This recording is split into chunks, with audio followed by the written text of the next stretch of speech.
नमस्कार मु चिकी आपण को स्वागत करुच्ची आउ एक नुआ भिडियो।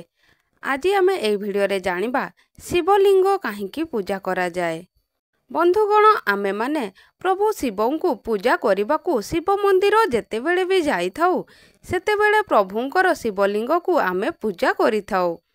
हेले अनेकों मनरे एपरी प्रश्न थाए कि आमे भगवान महादेवंकर पूजा करिबा बेले शिवलिंगर कहीं पूजा करि थाउ। तेबे आमे एहार रहस्य आज आपण को एही वीडियो माध्यम रे जणाइबा। तेबे चलंतु डेरी न करी वीडियोटी स्टार्ट करिबा। भगवान शिव एवं शिवलिंगर पूजा बहु अनादि कालरू होई आसुची। एही समाज रे केतेक आलोचक लिंग शब्दर अपव्यवहार करी ताहार अर्थ को अनर्थक करि देउछंती। एहा सह सभ्य और धर्मपरायण लोकमानंकु विभांतर करिबा पई उद्यम करूछंती। हेले प्रभु शिवंकर शिवलिंग स्वरूप अटे। एहाकु आमे शिवलिंग कही पूजा करू।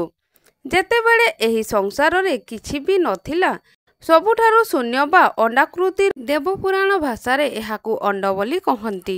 सेही परि स्वरूप शिवलिंग अटे जेउथिरु सिद्धि हेउअछि जे शिव और शिवलिंगर पूजा एही पृथ्वी पृष्ठरे बहु अनादि कालरू होई आसुछि।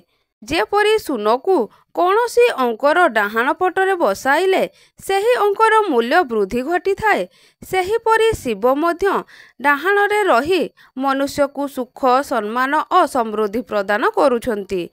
बंधुगण तेबे चलंतु आउ एक रहस्य विषय जानिबा। शिवरात्रि बा जागर काहेकि पालन करा जाए चलंतु जानिबा। शिवरात्रि को प्रभु शिवंकर रात्रि बोली कुहा जाए। पौराणिक कथा अनुଯାयी एही तिथि रे प्रभु शिवंक सह माता पार्वतींकर विवाह होइथिला। तेणु एही रात्रिटिए प्रभु शिवंकर पूजा करिबा एक विशेष रात्रि होइथाए।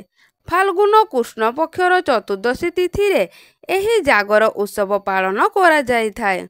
अनेक देवादेवी मानकर पूजा आदि कार्य दिन बेले अनुष्ठित होउथिबा बेले शिवरात्रि पूजा महादेवंकर रात्रि रे विशेष भावरे पूजा आराधना करा जाइथाए। कृष्ण पक्ष चतुर्दशी तिथि रे रात्रिर आकाशर संपूर्ण भावरे अंधकारमय होइथाए। जीव जगतर जीव मानक मध्यरे सेही दिन तामसी गुण वृद्धि पाई थाए। जेपरि पानी आसिबा पूर्वरु नदी रे पल होई जाइथाए सेहीपरि चंद्र पक्षरे सुनेली चंद्रर किरण आसिबा पूर्वरु सेही तामसी गुणर निवारण पाई भगवान महादेवंकर विशेष भावरे पूजा अर्चना करा जाइथाए। तेणु शिवरात्रि रात्रि रे पालन करिबार रहस्य एहार रहिछि। तेबे बंधुगण भिडियोटी किपरि लागिला तळे कमेंट माध्यम रे निश्चित भावरे लेखिबे। भिडियोटी भलो लागिथिले भिडियोटी गोटे लाइक करी चैनल टी को सब्सक्राइब मध्य करिवे। रहुछि जय जगन्नाथ।